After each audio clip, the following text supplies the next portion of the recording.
बिस्मिल्लाहिर्रहमानिर्रहीम। अस्सलाम वालेकुम वरहमतुल्लाह। लफ्ज़ अल्लाह के नामों में से एक नाम है अर्रहीम। इससे पहले मैंने आपको अर्रहमान के बारे में बताया, उससे पहले लफ्ज़ अल्लाह के बारे में बताया।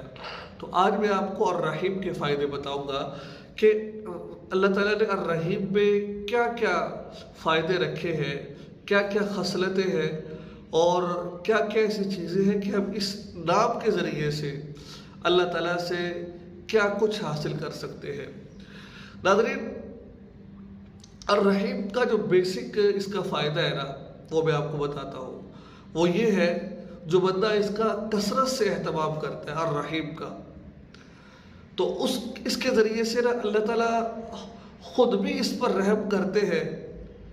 यानी कि अल्लाह ताला रहीम है और रहम करते हैं इस पर।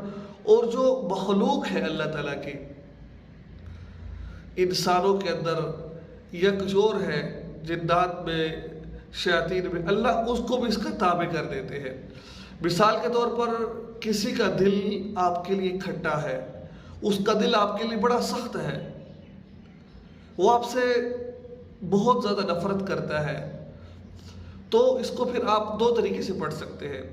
या तो रोज़ाना 100 मरतबा रहीम को पढ़ें, तो अल्लाह ताला भी आप पर रहम करेंगे और अल्लाह के मखलूक भी आप पर रहम करेगी।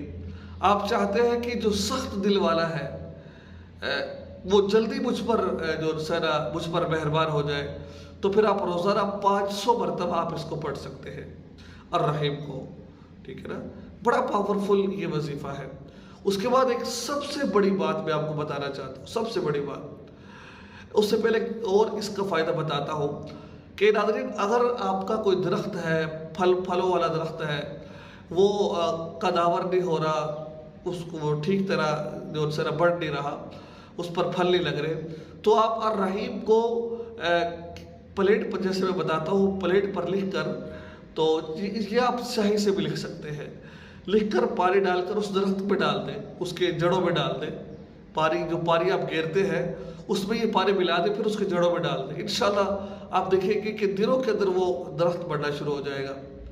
नाज़रीन, अगर जो मुझे इसका सबसे बेहतरीन फ़ायदा लगा ना, ये सारे अच्छे फ़ायदे हैं कि इसकी कसरत से, यानी कि जो बंदा अर्रहीम को कसरत से पढ़ता है।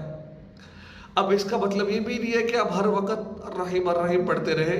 इसका मतलब सिर्फ ये है कि आप ड्राइविंग कर रहे हैं या आप कहीं जा रहे हैं, अर्रहीम का विर्द करते रहे, ठीक है, या फिर हर नमाज के बाद 100 दफ़ा पढ़ ले आप, तो वो बंदा मुस्तजाबुद्दावात हो जाता है।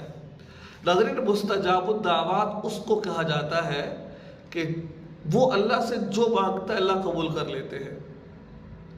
जिस चीज़ की तमन्ना करते हैं अल्लाह कबूल कर लेते हैं। जब वो हाथ उठाता है, अल्लाह लोगों के यानी कि इसकी बरकत से लोगों की दुआओं को कबूल कर लेते हैं। इसको कहते हैं मुस्तजाबुद्दावात।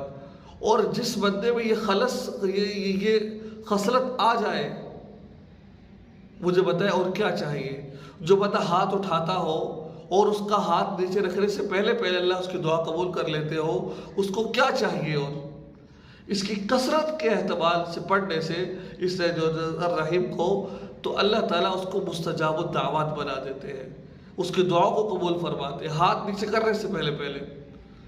तो इसका एहतमाम कीजिए और कोशिश कीजिए 5 वक्त की नमाज़ पढ़िए, दुआ में याद रखिए। अस्सलाम वालेकुम।